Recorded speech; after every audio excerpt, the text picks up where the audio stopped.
Hi friends, this time we will make sweet potato chips.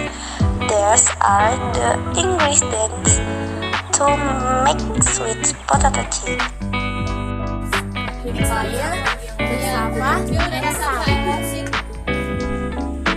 Peel first the potatoes that have just been pulled out.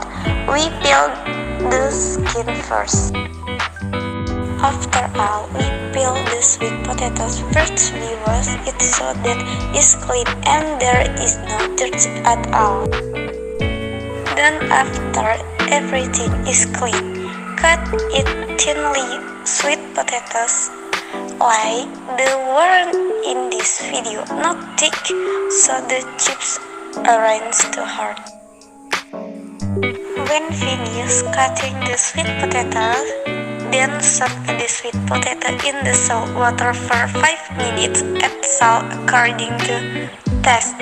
After 5 minutes of soaking the sliced sweet potato ready to fry, don't forget to add the oil, okay? Now, after the sliced sweet potato has been fried and is like hot yellowish, the chips are ready to be removed and dried. Now our sweet potato chips are ready to be enjoyed.